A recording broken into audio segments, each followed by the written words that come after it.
Oui, ben, vous savez, moi personnellement, je pense que la Jordanie, pour le moment en tout cas, quelque part, est encore le meilleur pays arabe d'Israël. Le pays le plus proche, le pays qui a le plus d'intérêt à garder des relations avec Israël. Vous savez, on a une vieille histoire avec la Jordanie.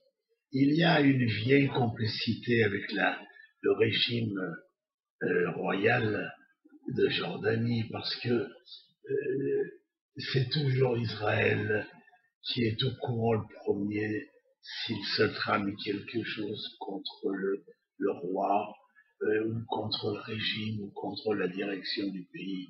C'est toujours Israël qui est prêt à intervenir à feu et à sang si on voulait toucher à la direction de la Jordanie. Enfin, nous avons entretenu avec le père d'Abdallah et maintenant avec Abdallah lui-même des relations colossales, des relations. euh, nous sommes des partenaires, voilà.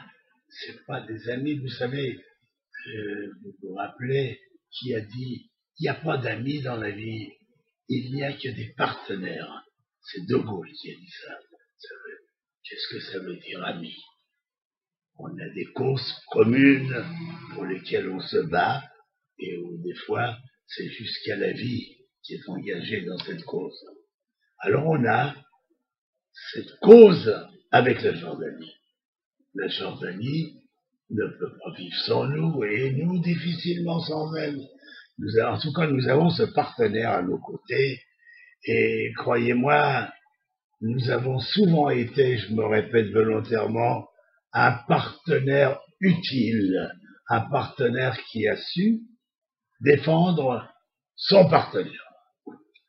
Alors, bon, ça grenouille parce que voilà, c'est un pays islamique et il y a beaucoup de Palestiniens sur place et il y a des députés maintenant qui sont d'obédience islamique presque radicale.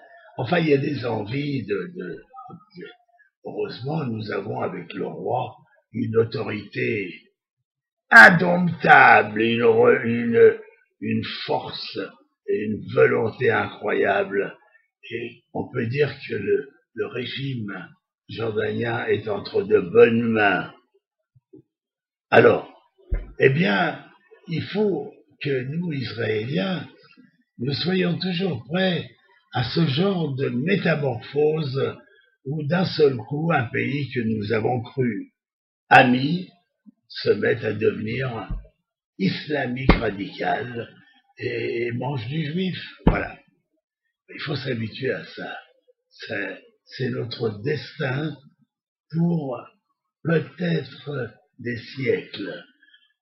Nous n'aurons pas la guerre pendant des siècles, nous aurons même la paix un jour, mais il y aura toujours au sein de certains pays arabes une espèce de vermine anti-juive contre laquelle il faudra lutter. Bon, ça, on n'a pas encore appris et on n'a pas encore trouvé la solution. Comment sortir de ce dilemme? J'ai développé il y a quelques jours cette théorie. Pourquoi les gens haïssent les juifs? Eh bien, si vous interrogez les plus grands antisémites de l'histoire, ils sont incapables de répondre à cette question.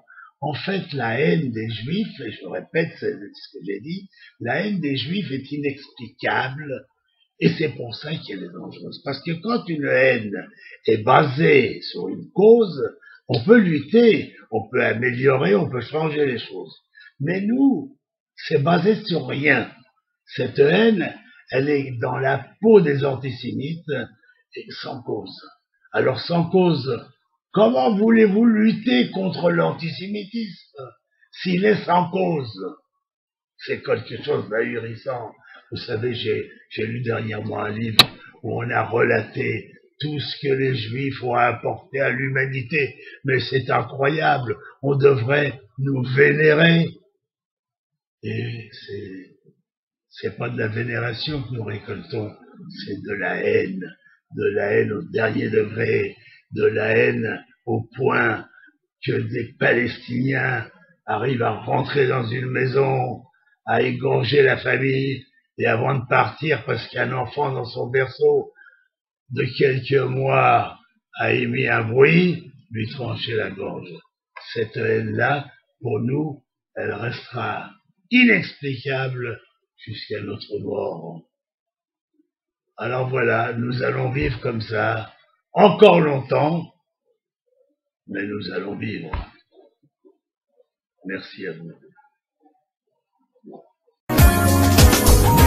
Dizengoff Center, l'espace commercial le plus vaste et le plus diversifié d'Israël. Dizengoff Center, une destination à ne surtout pas manquer lors de vos prochains séjours à Tel Aviv.